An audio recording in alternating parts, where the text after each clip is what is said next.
Olá, o Justiça em Questão de hoje fala sobre a regulamentação da publicidade voltada para o público infantil. Entenda quem deve pagar e quem tem o direito de receber a pensão alimentícia. Direito de laje, os famosos puxadinhos agora têm lei específica de uso. Uma forma alternativa para o cumprimento de pena. Conheça o trabalho realizado há 20 anos pelo setor de fiscalização de penas substitutivas do Tribunal Mineiro. E mais, o Mapa das Comarcas faz um passeio pela capital mineira. Fique com a gente, nossa edição começa agora.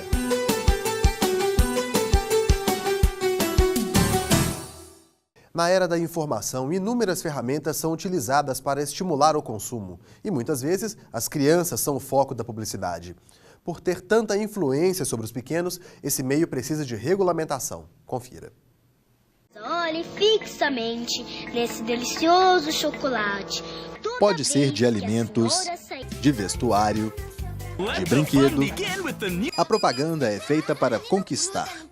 E se consegue convencer adultos, tem poder ainda maior sobre crianças e adolescentes. Aquela imagem que tem no colorido, né, principalmente em propagandas, o movimento, a rapidez do que como que se transcorre e a música que geralmente é super gostosa, isso prende a atenção da criança. Norma sabe bem disso. Ela é mãe de 3 filhos. O mais velho pedia tudo o que via na TV. Como ele foi o primeiro, ele foi mais paparicado pelas avós, as tias. Então ele ganhava mais coisas. Já com a filha mais nova, ela conseguiu evitar um pouco dessa influência dos anúncios da TV. Ela é mais fácil, porque como tem os outros, ocupa aquele tempo, a família é maior, então nem dá tempo de ter muito acesso. Então ela, mesmo assim, é controlado. Norma controla o tempo de exposição à TV por saber que bastam alguns minutos diante da televisão para serem seduzidos pelo brinquedo da vez. Fantasias e personagens que povoam a imaginação de crianças das mais variadas idades. Até que ponto a publicidade interfere no direito de escolha dos pequenos? Como será que as sutilezas da propaganda podem interferir na formação dos futuros consumidores? Uma das coisas mais difíceis que a publicidade tem é que ela não fala assim, olha, eu estou fazendo isso para vender, não. Ela fala assim, você deseja isso, então eu te apresento para você poder realizar o seu desejo, percebe? Então ela vai de um modo subliminar atingindo a criança. Para evitar que a publicidade estimule o consumismo ou influencie negativamente, foi editado pelo CONAR o Código Brasileiro de Autorregulamentação Publicitária. Mas, na opinião da Conselheira Estadual dos Direitos da Criança, esse papel de fiscal da publicidade ainda não é exercido com perfeição. Acredito que o CONAR possa fazer uma reflexão do papel dele, né, enquanto defensor, sim, dos empresários, dos capitalistas que querem vender os seus produtos, mas também da defesa do direito da criança e do adolescente. Além da resolução do CONAR, outros textos tentam regular ou coibir a publicidade infantil. A Resolução 163 de 2014 do CONANDA, Conselho Nacional da Criança e do Adolescente, o artigo 79 do ECA, o Código de Defesa do Consumidor e a Convenção das Nações Unidas sobre as Crianças. Porém, na prática, ainda não há uma lei específica sobre o tema. Há uma série de projetos prontos ou aguardando parecer na Câmara dos Deputados. Um deles espera há 15 anos para ser votado. De acordo com este juiz, que atua na Vara da Infância e da Juventude na região metropolitana de Belo Horizonte, faz falta um texto dedicado exclusivamente a esse assunto. É preciso a gente avançar nessas águas, porque isso é uma questão séria. Muitas vezes o que a criança vê na televisão, ela vai reproduzir dentro de casa, ela vai confrontar os seus pais com essa situação. Uma criança amanhã que cresce como um consumidor mal formado, ela vai ser uma pessoa no futuro que vai ter problemas financeiros, que vai ter problemas de excesso de gastos, que vai ser uma pessoa frustrada. E os danos podem ser ainda mais profundos. Segundo a psicóloga, quanto mais jovem, mais vulnerável está a criança. As mensagens publicitárias começam a fazer sentido aos 3 anos de idade. Ela já começa a querer muito, abre o queredor, eu falo, tem um queredor aberto, né? Porque o desejo é grande, eu quero isso, eu quero aquilo e tal. principalmente o que vem dos brinquedos na televisão, né? A partir de 7 anos, a criança já vê, não, esse boneco, ele voa na propaganda, mas ele não voa na verdade, né? Então aí, assim, ele começa já a poder ter alguma coisa crítica em relação ao que a propaganda veicula. Mesmo sem uma renda para efetivar compras, crianças e adolescentes são considerados consumidores em potencial. Um estudo da TNS Interscience de 2003 mostrou que 80% das decisões de compra das famílias brasileiras são influenciadas por crianças. A respeito disso, a conselheira estadual dos direitos da criança alerta. Os pais têm que vislumbrar, né, os seus filhos, as suas crianças, seus adolescentes, não como consumidores, né? Consumidores somos nós adultos, nós é que temos discernimento para dizer o que é necessário e o que é preciso naquele momento. Eles são consumidores em potencial para o futuro quando eles forem adultos. Então essa fase da infância e da adolescência é uma fase educativa, onde os pais têm o papel de educar os filhos, né? As crianças e adolescentes são potencial, mas um potencial para o futuro, não para o agora. E educar pode significar também limitar o tempo que os jovens passam diante da televisão.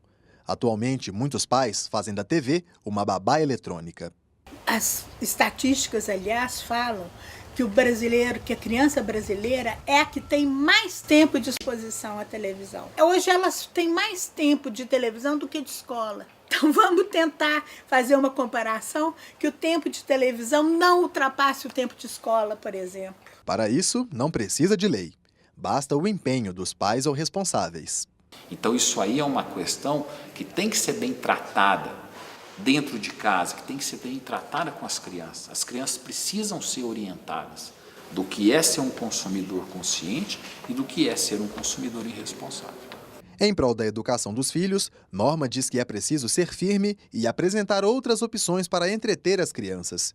Se o tempo de TV já foi o suficiente... Aí desliga, vamos fazer outra coisa. Aí vai brincar, ou sai, ou vai ler um livro e depois deixa mais um pouco.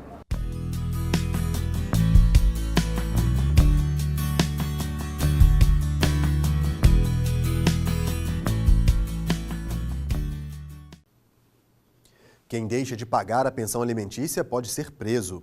Eu conversei com a desembargadora Ângela de Lourdes, que esclarece as dúvidas sobre a legislação. Desembargadora, como que é calculado o valor da pensão alimentícia? O que é levado em consideração para se chegar nesse valor? A pensão alimentícia, ela é requerida por aquele que depende da contribuição do outro para o próprio sustento. Então, a pessoa traz em juízo a informação das necessidades que ela possui e qual o valor que ela pretende que o outro contribua para a sua sobrevivência. Ao fazer a fixação, o juiz vai observar as necessidades daquele que precisa da pensão e a possibilidade daquele que vai pagar, ou seja, os recursos que ele tem para assumir o compromisso do pagamento da pensão alimentícia. E a pensão tem uma idade máxima a qual ela precisa respeitar? Ela não pode ser oferecida e paga além de um certo limite de idade? A pensão alimentícia, ela é regida pelos princípios da necessidade de quem pede e da possibilidade de quem paga. Até os 18 anos, na relação pai-filhos, ela tem a origem no poder familiar. Após 18 anos, ela vigora pelo princípio da solidariedade, que é a reciprocidade de obrigações entre pais e filhos prevista na lei. Então, a pessoa pode completar 18 anos e continuar recebendo a pensão se ela não tem meios próprios para sobreviver e se ela ainda estuda, se ela ainda tem despesas outras que demonstre a necessidade da contribuição. E esse valor pago a título de pensão, ele pode ser alterado em algum momento? A qualquer momento. A pensão alimentícia, nós podemos afirmar que ela não transita em julgado, ou seja, ela nunca é definitiva. Ela pode ser modificada, ela pode ser alterada conforme for alterada a necessidade de quem pede e a possibilidade de quem paga. Nós observamos também alguns casos de pessoas que foram presas por falta de pagamento da pensão alimentícia. Eu gostaria de saber quando exatamente que essa prisão pode ser decretada ou mesmo solicitada por quem quer receber essa pensão. A prisão, ela acontece quando já existe uma obrigação determinada na justiça para a pessoa efetuar o pagamento. Ela já assumiu o compromisso, ou ela está ciente da determinação judicial, ela tem conhecimento para quem ela vai pagar, qual o valor e qual data. E ela deixa de assumir esse compromisso, ela deixa de efetuar o pagamento desses valores. A parte, então, credora desses alimentos, ela comunica ao juiz o descumprimento da obrigação e ela pode cobrar, da data que ela ajuizou a ação, os 3 meses anteriores. E aí o juiz comunica ao devedor sobre o descumprimento dele e lhe dá 3 oportunidades. Ele lhe dá a oportunidade de efetuar o pagamento, de provar que não pôde pagar justificadamente ou provar que já está quitada a dívida. Se, no entanto, ele não paga ou não justifica de modo adequado ou não comprova que efetivamente os valores estão quitados, aí sim a justiça poderá decretar-lhe a prisão.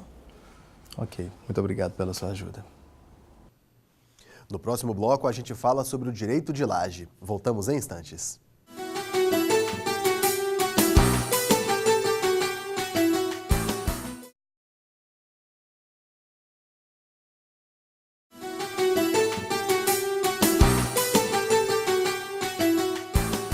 Estamos de volta com Justiça em Questão, programa do Tribunal de Justiça de Minas Gerais. O uso das lajes faz parte da cultura do Brasil. Elas são utilizadas para ampliar o espaço da casa ou para gerar uma renda extra de aluguel. Agora, essas construções são regulamentadas por lei. Confira na reportagem. Em vários lugares do país, basta olhar para cima e lá está a laje. Ela faz até participação em videoclipes. Isso é que é sucesso. Fazer um churrasquinho na laje, tomar um sol na laje, são ações que só comprovam quanto a laje está inserida no contexto histórico e cultural do brasileiro. Acontece que esse tipo de construção sempre foi feito e utilizado de maneira muito informal. E agora, uma lei pretende regularizar esse tipo de obra. A lei agora, ela permite que essa nova construção seja levada a registro e que crie-se, assim, uma nova propriedade. O texto da Lei 13.465 de 2017 autoriza a venda ou doação do andar superior ou inferior. Basta que o proprietário faça a cessão dos direitos por meio de escritura pública. A partir deste momento, a obra fica por conta do novo morador. Quem pretenda construir deve primeiro contratar um engenheiro para saber se a construção de baixo, as fundações, as paredes aguentam receber uma construção acima. Além disso, tem que se fazer o projeto e levar previamente ao município para obter a aprovação daquele projeto e a licença de construção. Depois será criada uma nova matrícula, diferente daquela da moradia principal, o que significa arrecadação em dobro para o município. A partir daí, gera essa nova matrícula uma segurança para quem está fazendo, uma segurança patrimonial para a família de quem está investindo ali naquela nova construção e gera também para o município o direito de cobrar o IPTU, que é o Imposto Territorial Urbano, sobre aquela nova construção, que é independente do imposto da construção de baixo, e gera o direito do município também, quando aquele imóvel novo for vendido a terceiros, de receber o Imposto de Transmissão de Bens Intervivos, que é o ITBI. Em muitos casos, o direito de laje é concedido aos parentes, mas o imóvel também pode ser repassado a pessoas de fora da família. Basta seguir as determinações da lei. O titular dessa laje, ele pode vender para terceiros aquela propriedade.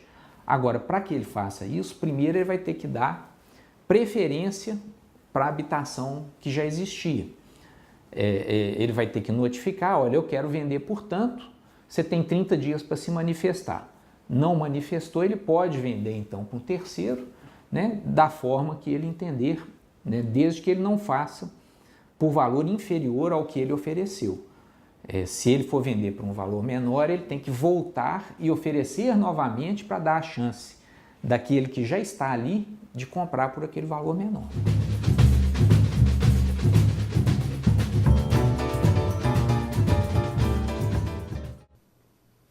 O Mapa das Comarcas apresenta a capital de Minas Gerais, Belo Horizonte, a sede do Judiciário Mineiro. Estruturada para abrigar a sede do governo mineiro, Belo Horizonte foi inaugurada em 12 de dezembro de 1897. Construída de forma planejada, a cidade cresceu, sendo hoje a sexta mais populosa do país, com 2,5 milhões de habitantes. A paisagem urbana apresenta traços de modernidade e a arquitetura se destaca nas construções dos principais pontos turísticos, reconhecidos internacionalmente, como o Conjunto Arquitetônico da Pampulha, projetado por Oscar Niemeyer, o Mineirão e a Praça da Liberdade. A Serra do Curral emoldura a cidade e do seu mirante é possível avistar o tão famoso Belo Horizonte. BH se destaca também pela gastronomia e pelo perfil acolhedor do seu povo. O Judiciário Mineiro tem grande importância e atuação na comarca. O Palácio da Justiça abriu suas portas em 1912, abrigando inicialmente a primeira e a segunda instâncias do Judiciário. Em 1950 foi inaugurado o edifício sede do Foro da Comarca de BH, aos fundos do palácio. Ele recebeu o nome de Fórum Lafayette. Com o aumento da demanda em 1980, o fórum foi transferido para o atual edifício, localizado na Avenida Augusto de Lima. Somente no ano passado, mais de 1 milhão de sentenças foram publicadas na Justiça de Primeira Instância. No primeiro semestre de 2017, o número chega a 575 mil. Além de sediar a prestação jurisdicional da Justiça de Primeira Instância em BH, o Fórum Lafayette conta com atividades que promovem a cultura e a integração da comunidade por meio de seu espaço cultural. A comarca também conta com os juizados especiais, que têm incentivado a conciliação para a solução dos conflitos. Em 2017, foi concretizada a unificação dos prédios da Justiça de Segunda Instância. Desde junho, os julgamentos são realizados nos novos plenários, localizados na unidade Afonso Pena, no bairro Serra. As obras adequaram o espaço, antes de uso comercial, dando lugar a 11 plenários. Um saguão com cerca de 400 metros quadrados garante mais espaço para a circulação e a convivência de advogados e usuários que acompanham as sessões.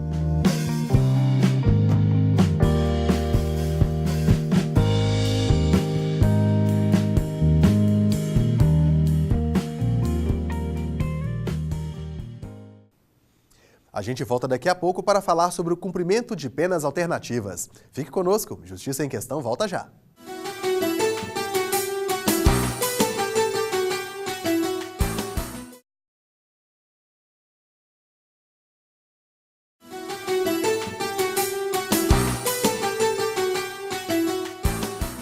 Você está assistindo ao Justiça em Questão. A Vara de Execuções Penais de Belo Horizonte tem um setor específico para atuar diretamente na fiscalização de penas alternativas ao aprisionamento. Os CEFIPs realizam um trabalho fundamental para a transformação da pena em lição pedagógica, por meio de parcerias com instituições públicas e privadas. E há 20 anos supervisiona e orienta sentenciados. Um dos maiores e mais antigos hospitais infantis de Belo Horizonte, com uma aparência bem desgastada e com paredes de cores melancólicas. Um jovem sentenciado por um crime de menor potencial ofensivo e uma repartição ligada à Vara de Execuções Penais do Tribunal de Justiça de Minas Gerais. O que faz esses três personagens estarem na mesma narrativa é a humanização de penas por meio de parcerias realizadas pelo CEFIPs, Setor de Fiscalização de Penas Substitutivas do TJMG. Pintar um futuro diferente, longe da criminalidade. É essa a proposta feita há 20 anos pelo CEFIPs, Setor de Fiscalização de Penas do Tribunal de Justiça de Minas Gerais, aos sentenciados, oferecendo a eles a oportunidade de cumprir uma medida alternativa ao aprisionamento. É o caso do Éder, que está aqui modificando a realidade do setor de emergência de um hospital infantil de Belo Horizonte, trazendo sorrisos a quem chorava e fazendo a alegria de quem observa esta linda imagem. Eu volto para casa com uma satisfação de saber que o público daqui está sendo atingido com o nosso trabalho e essa percepção deles de um espaço hospitalar, um espaço de dor, muda quando a gente traz uma imagem alegre, as crianças vêm e brincam até com a imaginação no desenho.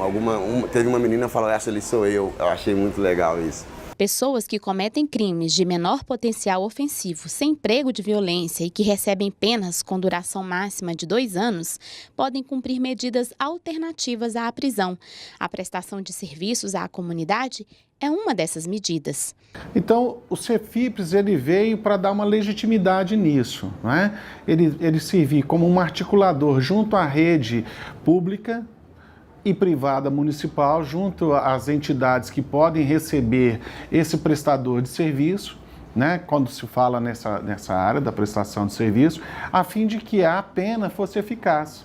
Identificando, então, o perfil criminológico, o perfil da personalidade da pessoa condenada e suas habilidades ou seus interesses de conquistar alguma espécie de trabalho, e casar com aquela entidade que está precisando daquele perfil daquela pessoa. A experiência do Éder contempla a essência do trabalho do CEFIPS. Apesar de ter se desviado do caminho em algum momento da trajetória, o desenhista sentiu-se útil e valorizado ao receber uma medida que favorecia suas habilidades. A proposta de pagar o serviço comunitário, para mim, seria um serviço mais braçal, entendeu?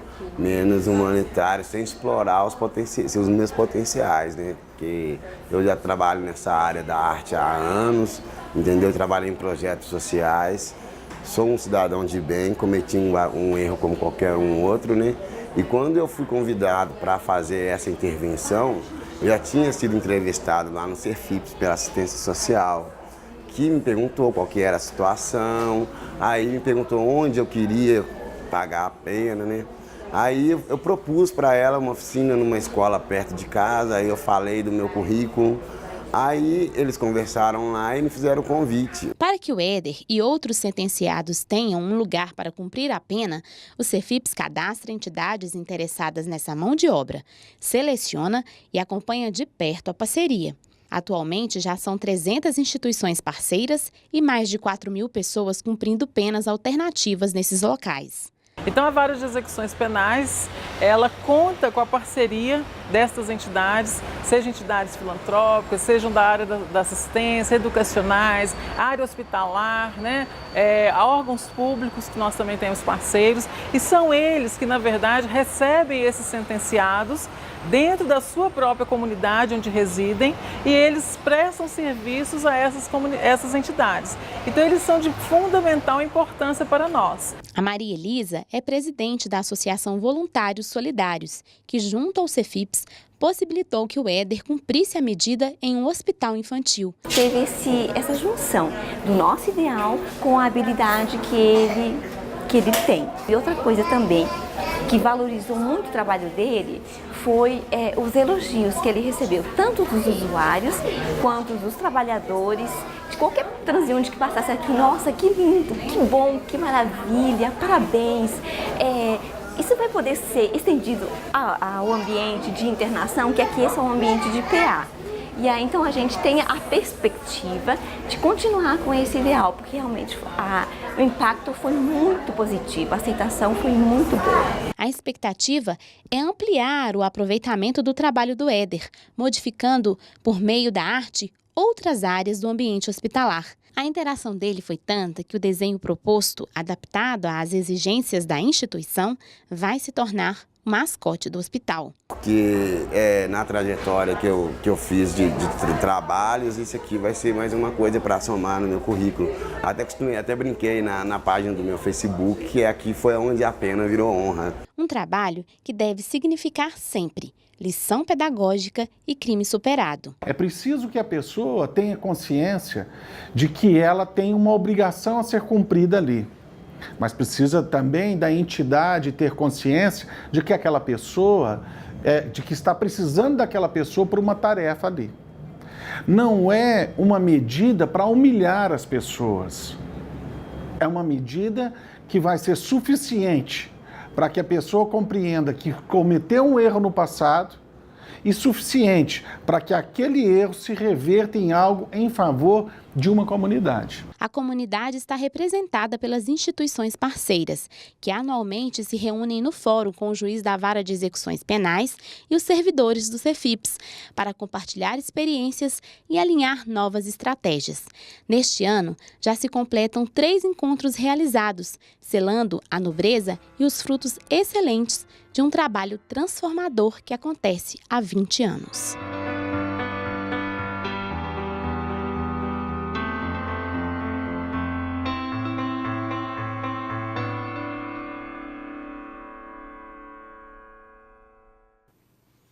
O Justiça em Questão também está na internet. O conteúdo desta e de outras edições pode ser acessado no portal do Tribunal de Justiça.